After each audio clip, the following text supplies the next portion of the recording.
আমাদের ইউটিউব চ্যানেলে তোমাদের সকলকে স্বাগত। আজ এই ভিডিওটির মাধ্যমে আমরা ভাইরাস, ব্যাকটেরিয়া, প্রোটিস্টা এবং ছত্রাক এই চ্যাপ্টারটি নিয়ে আলোচনা করব। প্রতিটি চাকরির পরীক্ষায় একটা থেকে দুটো প্রশ্ন এই ভাইরাস এবং ব্যাকটেরিয়া থেকে এসে থাকে, তার জন্য এই চ্যাপ্টারটি আমরা খুব মনোযোগ সহকারে দেখে নেব। দেখো, তোমাদের প্রথম প্রশ্ন কি রয়েছে, ভাইরাস কথাটি একটি কি শব্দ? সেটি হলো একটি ল্যাটিন শব্দ। এর অর্থ কি? এর অর্থ হলো বিষ। ভাইরাস কথাটি একটি ল্যাটিন শব্দ, এর অর্থ হলো বিষ। নেক্সট 2 নম্বরে কি প্রশ্নটা রয়েছে দেখো, ভাইরাস জীব ও জড়ের মধ্যবর্তী পর্যায়ের বস্তু। তাহলে জীব ও জড়ের মধ্যবর্তী পর্যায়ের বস্তু হচ্ছে ভাইরাস। ভাইরাস কি না, জীব এবং জড়ের মধ্যবর্তী পর্যায়ের বস্তু। নেক্সট এরপর দেখো তোমাদের 3 নম্বরে কি রয়েছে, ডিএনএ বা আরএনএ যুক্ত নিউক্লিক অ্যাসিড থাকে। তাহলে ভাইরাসে কি থাকে? ডিএনএ বা আরএনএ যুক্ত নিউক্লিক অ্যাসিড থাকে। নেক্সট 4 নম্বর, সবচেয়ে ছোট আয়তনের ভাইরাসের নাম কি? সেটি হলো রাইনো ভাইরাস। সবচেয়ে ছোট আয়তনের ভাইরাসের নাম কি? সেটি হলো রাইনো ভাইরাস। আর সবচেয়ে বড় আয়তনের ভাইরাসের নাম কি? সেটি হলো বসন্ত ভাইরাস।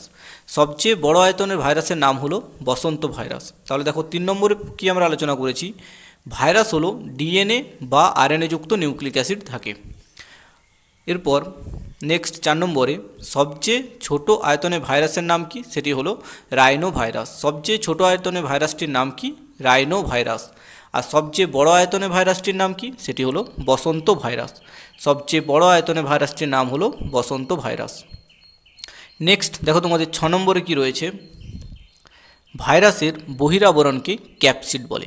তাহলে ভাইরাসের বহিরাবরণকে কি বলা হয়? ক্যাপসিড বলা হয়। নেক্সট এরপর দেখো 7 নম্বরে কি আছে, ব্যাকটেরিওফাজ।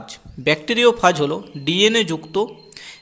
ব্যাকটেরিওফাজ এটি কি? এটি হলো ডিএনএ যুক্ত। এটি ব্যাকটেরিয়াকে আক্রমণ করে, তাই এদের উপকারী ভাইরাস বলে। ফাজ কথার অর্থ হলো ভক্ষক। তাহলে ফাজ কথার অর্থ কি? এর অর্থ হলো ভক্ষক। তাহলে আমরা কি আলোচনা করলাম, ভাইরাসের বহিরাবরণকে কি বলা হয়? ক্যাপসিড বলে।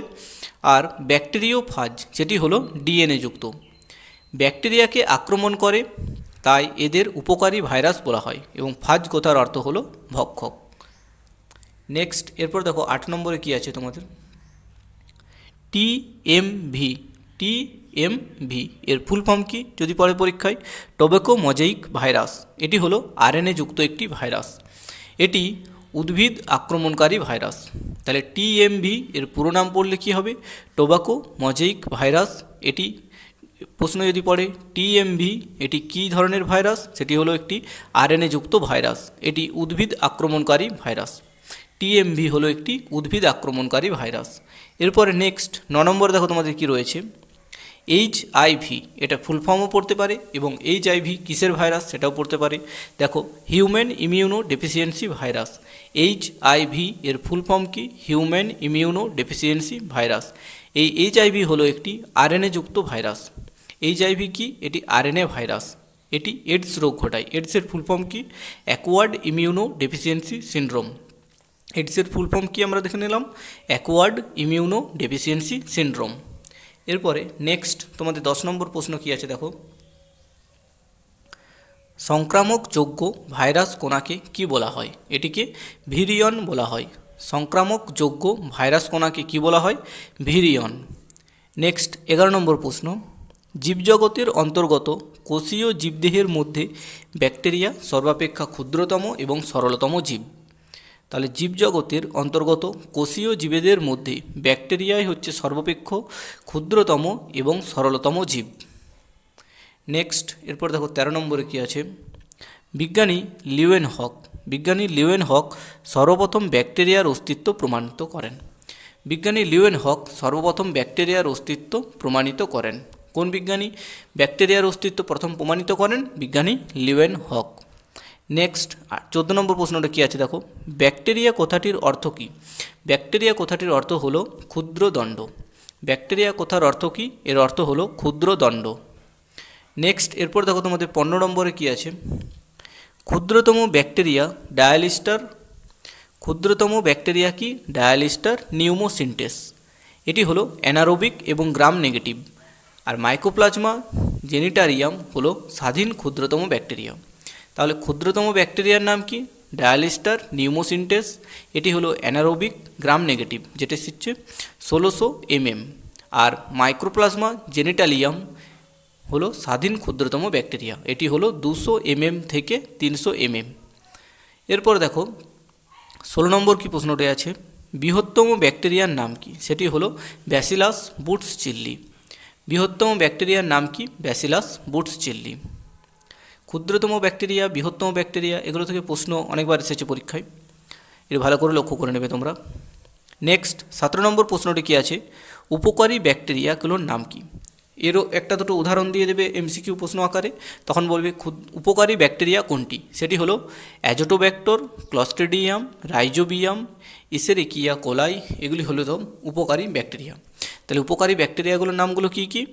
অ্যাজোটোব্যাক্টর, ক্লস্ট্রিডিয়াম, রাইজোবিয়াম আর ইসেরিকিয়া কোলাই, এগুলি হলো সব উপকারী ব্যাকটেরিয়া। নেক্সট এরপর দেখো তোমাদের কিছু অপকারী ব্যাকটেরিয়া যারা রোগ ঘটায়, সেই রোগের নাম এবং ব্যাকটেরিয়ার নামগুলো আমরা দেখে নেব। তাহলে দেখো কি আছে, টাইফয়েড, এটা একটা টাইফয়েড, দুবার টাইপ হয়ে গেছে, এটা মুছে দিলাম। টাইফয়েড রোগটি ঘটে কিসের, কোন ব্যাকটেরিয়ার নাম? সেটি হচ্ছে সালমোনেলা টাইফি। টাইফয়েড রোগটি ঘটে সালমোনেলা টাইফি নামক ব্যাকটেরিয়া থেকে। নেক্সট তারপর দেখো যক্ষা রোগটি ঘটে মাইক্রোব্যাকটেরিয়াম টিউবারকুলোসিস নামক ব্যাকটেরিয়া থেকে।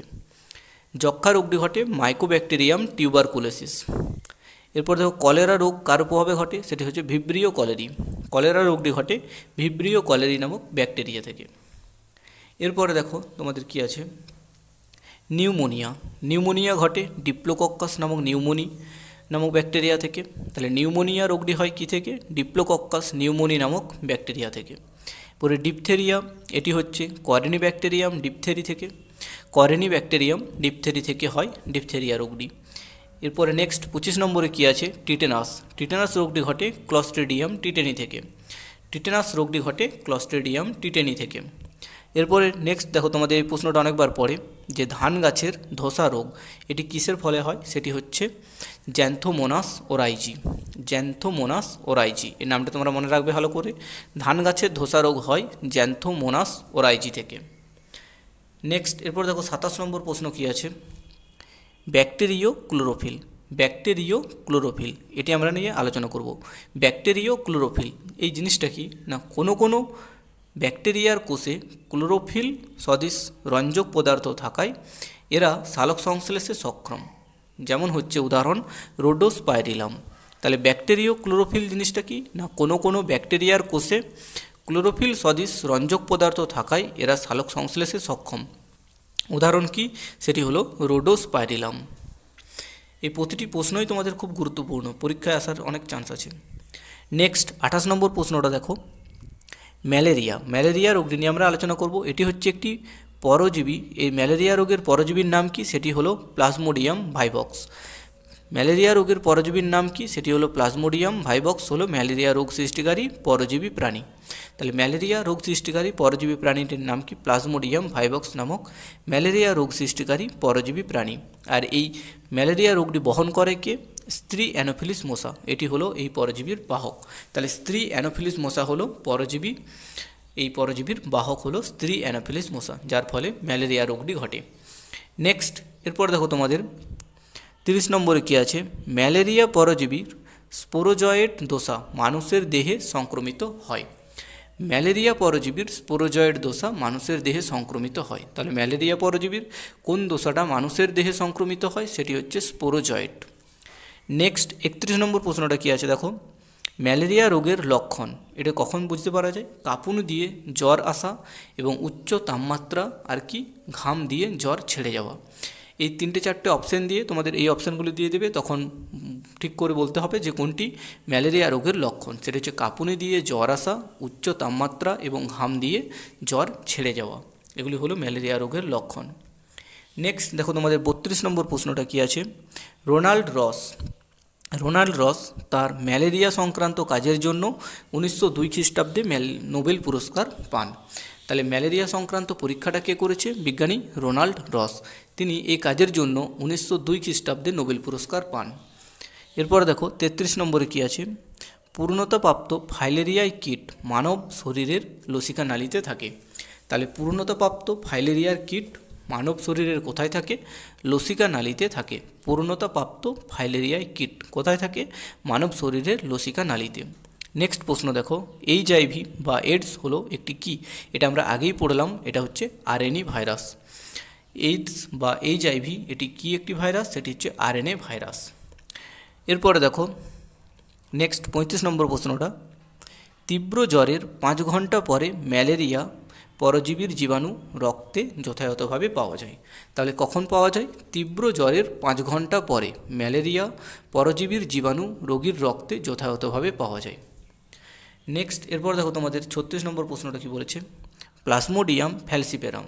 প্লাজমোডিয়াম ফ্যালসিপেরাম এটি হচ্ছে মানবদেহে ম্যালিগন্যাটে কী করে? ম্যালেরিয়া সৃষ্টি করে। প্লাজমোডিয়াম ফ্যালসিপেরাম এটি কী করে? মানবদেহের ম্যালিগন্যাটে ম্যালেরিয়া সৃষ্টি করে, প্লাজমোডিয়াম ফ্যালসিপেরাম। নেক্সট তারপর দেখো আছে লিশম্যানিয়া ডোনাভ্যানি বা লিশম্যানিয়া ডোনোভ্যানি। এটি কী হয় দেখো, লিশম্যানিয়া ডোনোভ্যানি এর অন্তর্বর্তী পোষক হলো বালু মাছি বা স্যান্ড ফ্লাই। লিশম্যানিয়া ডোনোভানি এটির অন্তর্বর্তী পোষক হলো বালি মাছি বা স্যান্ড ফ্লাই। নেক্সট এরপর দেখো তোমাদের 38 নম্বর প্রশ্নটা কি আছে, রেট্রোভাইরাস। রেট্রোভাইরাসে আরএনএ থেকে ডিএনএ উৎপন্ন হয়, এটি কি দ্বারা? সেটি হচ্ছে আরএনএ পলিমারেজ দ্বারা। তাহলে রেট্রোভাইরাসে আরএনএ থেকে ডিএনএ উৎপন্ন হয় আরএনএ পলিমারেজ দ্বারা। তাহলে দেখো কি বললাম, রেট্রোভাইরাসে আরএনএ থেকে ডিএনএ উৎপন্ন হয় আরএনএ পলিমারেজ দ্বারা। আরএনএ পলিমারেজ দ্বারা কি হয়? রেট্রোভাইরাসে আরএনএ থেকে ডিএনএ উৎপন্ন হয়। নেক্সট 39 নম্বর প্রশ্নটা কি বলেছে, যে সকল উদ্ভিদ বা প্রাণী ভাইরাসের সংক্রমণে সহায়তা করে তাদের কি বলা হয়? ভেক্টর। যে সকল উদ্ভিদ বা প্রাণী ভাইরাসের সংক্রমণে সহায়তা করে সেগুলিকে কি বলা হয়? ভেক্টর বলা হয়। নেক্সট এরপর দেখো আমাদের 40 নম্বর প্রশ্নটা কি বলেছে, ব্যাকটেরিয়ার দেহে সংক্রমণকারী ভাইরাসকে কি বলা হয়? ব্যাকটেরিওফাজ বলা হয়। ব্যাকটেরিয়ার দেহে সংক্রমণকারী ভাইরাসকে কি বলা হয়? ব্যাকটেরিওফাজ। নেক্সট 41 নম্বর প্রশ্নটা দেখো, যে ভাইরাস অন্য ভাইরাসের সাহায্যে পোষক কোষে প্রবেশ করে তাকে কি বলা হয়? Satellite virus. যে ভাইরাস অন্য ভাইরাসের সাহায্যে পোষক কোষে প্রবেশ করে তাকে কি বলা হয়? স্যাটেলাইট ভাইরাস বলা হয়। নেক্সট এরপর দেখো 42 নম্বরে কি বলেছে, বসন্ত ভাইরাস। এই বসন্ত ভাইরাস হলো একটি লিপো ভাইরাস। বসন্ত ভাইরাস একটি লিপো ভাইরাস। তাহলে যদি পরে পরীক্ষায় বসন্ত ভাইরাস একটি কী ভাইরাস, তখন অপশান যখন দেখবে লিপো ভাইরাস। নেক্সট 43 নম্বরে কী আছে, ক্যাপসিডবিহীন ভাইরাসকে বলা হয় ভেরিয়ন। এই প্রশ্নটা অনেকবার পড়তে দেখা যায় সেন্ট্রালের এক্সামে, যে ক্যাপসিডবিহীন ভাইরাসকে কি বলা হয়? ভেরিয়ন। নেক্সট প্রশ্ন, সংক্রমণযোগ্য কি বলেছে? সংক্রমণযোগ্য ভাইরাস একককেও ভেরিয়ন বলা হয়। তাহলে সংক্রমণযোগ্য ভাইরাস একককেও ভেরিয়ন বলা হয়। নেক্সট প্রশ্ন, ক্যাপাসিডের একককে কি বলা হয়? সেটি হচ্ছে ক্যাপসোমিয়ার বলা হয়। ক্যাপসিডের একককে কি বলা হয়? ক্যাপসোমিয়ার। নেক্সট দেখো 46 নম্বর প্রশ্ন কি আছে তোমাদের, ব্যাকটেরিওফাজ হলো একটি উপকারী ভাইরাস।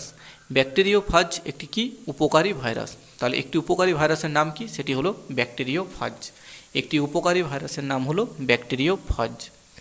নেক্সট প্রশ্ন তোমাদের, ইন্টারফেরন হলো কোষ নিঃসৃত ভাইরাস প্রতিরোধী পদার্থ। ইন্টারফেরন কি? না, ইন্টারফেরন হলো কোষ নিঃসৃত ভাইরাস প্রতিরোধী পদার্থ। এরপরে রয়েছে দেখো ডায়ালিস্টার নিউমোসিনটেন্স। এটি কি? এটি হলো ক্ষুদ্রতম ব্যাকটেরিয়া। ডায়ালিস্টার নিউমোসিনটেন্স এটি হলো একটি ক্ষুদ্রতম ব্যাকটেরিয়া। ক্ষুদ্রতম ব্যাকটেরিয়ার নাম কি? ডায়ালিস্টার নিউমোসিনটেন্স। এরপরে 49 নম্বর প্রশ্ন কি আছে, ইসেরিকিয়া কোলাই হলো একটি সন্ধানী ব্যাকটেরিয়া। তাহলে একটি সন্ধানী ব্যাকটেরিয়ার নাম কি? সেটি হলো ইসেরিকিয়া কোলাই। নেক্সট আছে 50 নম্বরে করেনিব্যাকটেরিয়াম ডিপথেরি। এটি হলো একটি বায়ুজীবী ব্যাকটেরিয়া। করেনিব্যাকটেরিয়াম ডিপথেরি এটি হলো একটি বায়ুজীবী ব্যাকটেরিয়া। এরপরে দেখো 51 নম্বর প্রশ্ন কি আছে, ক্লস্ট্রিডিয়াম টিটেনি হলো একটি পূর্ণ অবায়ুজীবী ব্যাকটেরিয়া। ক্লস্ট্রিডিয়াম টিটেনি এটি হলো একটি কি? পূর্ণ অবায়ুজীবী ব্যাকটেরিয়া। এরপরে নেক্সট প্রশ্ন দেখো, টিউবারকুলোসিস রোগের ভ্যাকসিনের নাম কি? সেটি হলো BCG। টিউবারকিউলোসিস এটি রোগের ভ্যাকসিনের নাম কি? সেটি হলো BCG। এটি খুব ইম্পর্টেন্ট, এটা একটা বিরাট ইম্পর্টেন্ট প্রশ্ন, BCG। এরপর নেক্সট প্রশ্ন দেখো, থায়োমারগারিটা নামিবিয়েনসিস এটি হলো একটি বৃহত্তম ব্যাকটেরিয়া। থায়োমারগারিটা নামিবিয়েনসিস এটি হলো একটি বৃহত্তম ব্যাকটেরিয়া। এরপর দেখো নেক্সট প্রশ্ন কি আছে, অতি নিম্ন উষ্ণতায় বসবাসকারী ব্যাকটেরিয়াকে কি বলা হয়? সাইক্রোফিলিক বলা হয় বা সাইক্রোফিলিক ব্যাকটেরিয়া বলা হয়। তাহলে অতি নিম্ন উষ্ণতায় বসবাসকারী ব্যাকটেরিয়াকে কি বলা হয়? সাইক্রোফিলিক ব্যাকটেরিয়া। নেক্সট প্রশ্ন, জিওডিয়াসিস রোগের কারণ কি? সেটি হচ্ছে প্রোটোজোয়া ঘটিত রোগ। এই জিওডিয়াসিস হলো একটি প্রোটোজোয়া ঘটিত রোগ। নেক্সট প্রশ্ন, ফাইলেরিয়া রোগের বাহক হলো কি? সেটি হলো ফাইলেরিয়া রোগের বাহক হলো কিউলেক্স মশা। তাহলে ফাইলেরিয়া রোগের বাহক কোনটি? সেটি হলো কিউলেক্স মশা। নেক্সট প্রশ্ন তোমাদের, দুধ থেকে দই উৎপাদনে সহায়তাকারী ব্যাকটেরিয়াটির নাম কি? সেটি হলো ল্যাক্টোব্যাসিলাস। তাহলে দুধ থেকে দই উৎপাদনে সহায়তাকারী ব্যাকটেরিয়াটির নাম কি? সেটি হলো ল্যাক্টোব্যাসিলাস। নেক্সট প্রশ্ন, মটর গাছের মূলের অর্বুদে বসবাসকারী ব্যাকটেরিয়াটি হলো রাইজোবিয়াম। তাহলে মটর জাতীয় গাছের মূলের অর্বুদে বসবাসকারী ব্যাকটেরিয়াটির নাম কি? সেটি হলো রাইজোবিয়াম। মটর গাছে কোন ব্যাকটেরিয়া থাকে তাহলে মূলে? সেটি হলো রাইজোবিয়াম। নেক্সট প্রশ্ন, মাম্পস, মিসেলস এবং রুবেলা এই তিনটি রোগের সম্মিলিত ভ্যাকসিনের নাম কি? সেটি হলো MMR। মাম্পস, মিসেলস এবং রুবেলা এই তিনটি রোগের ভ্যাকসিনের নাম কি? সেটি হলো MMR ভ্যাকসিন। নেক্সট প্রশ্ন দেখো কি আছে তোমাদের, ব্যাকটেরিয়ার কি বলেছে? ব্যাকটেরিয়ার ডিএনএকে নিউক্লিওটাইড বা নিউক্লিয়েড বলা হয়। কি বলা হয়? ব্যাকটেরিয়ার ডিএনএকে নিউক্লিয়েড বলা হয়। নেক্সট দেখো তোমাদের 61 নম্বর প্রশ্নটা কি বলেছে, ব্যাকটেরিয়ার কোষে মাইটোকন্ড্রিয়া থাকে না। ব্যাকটেরিয়ার কোষে মাইটোকন্ড্রিয়া থাকে না। নেক্সট প্রশ্ন, পেনিসিলিন অ্যান্টিবায়োটিক পাওয়া যায় পেনিসিলিয়াম নোটেটাম নামক ছত্রাক থেকে। তাহলে পেনিসিলিন অ্যান্টিবায়োটিক পাওয়া যায় কোথা থেকে? পেনিসিলিয়াম নোটেটাম নামক ছত্রাক থেকে। এরপরে নেক্সট প্রশ্ন কি বলেছে, নেক্সট প্রশ্ন দেখো কি বলেছে তোমাদের, সিফিলিস রোগের জন্য দায়ী ব্যাকটেরিয়া কোনটি? সেটি হলো ট্রিপোলেমা প্যালিজাম। সিফিলিস রোগের জন্য দায়ী ব্যাকটেরিয়ার নাম কি? সেটি হলো ট্রিপোলেমা প্যালিজাম। নেক্সট প্রশ্ন, ডেঙ্গি রোগের বাহক হলো কি? সেটি হলো এডিস মশা। এটা তোমরা সবাই জানো এবং পরীক্ষার খুব পরে প্রশ্নটা, ইম্পর্টেন্ট প্রশ্ন বটে, যদিও সবাই জানো। ডেঙ্গু রোগের বাহক কি? সেটি হলো এডিস মশা। নেক্সট প্রশ্ন, ম্যালেরিয়া রোগের চিকিৎসায় ক্ষেত্রে কি ব্যবহৃত হয়? কুইনাইন ব্যবহৃত হয়। ম্যালেরিয়া রোগের চিকিৎসার ক্ষেত্রে কি ব্যবহৃত হয়? কুইনাইন ব্যবহৃত হয়। এরপর নেক্সট প্রশ্ন দেখো তোমাদের কি বলেছে, আলুর বিলম্বিত ধসা রোগ এর কারণ কি? সেটি হলো ছত্রাক। নেক্সট 67 নম্বর প্রশ্ন কি আছে, ই কোলাই এই ব্যাকটেরিয়াটি কোথায় পাওয়া যায়? ই কোলাই ব্যাকটেরিয়া অন্ত্রে ভিটামিন B12 সংশ্লেষ করে। তাহলে ই কোলাই বা ইসেরিকিয়া কোলাই এটি হলো একটি উপকারী ব্যাকটেরিয়া, এটি মানুষের অন্ত্রে B12 সংশ্লেষ করে। তাহলে আমরা আজ ভাইরাস এবং ব্যাকটেরিয়ার চ্যাপ্টারটি নিয়ে আলোচনা করলাম। এরপরে কোষ এবং অন্যান্য চ্যাপ্টারগুলি নিয়ে আলোচনা করা হবে। সেই ভিডিওগুলি দেখতে আমাদের চ্যানেলটি সাবস্ক্রাইব করে রেখে দেবে আর কমেন্ট করে জানাবে তোমাদের কোন টপিকের উপর ভিডিও লাগবে, তাহলে সেই রকম ভিডিও আমরা আপলোড করব। Thank you.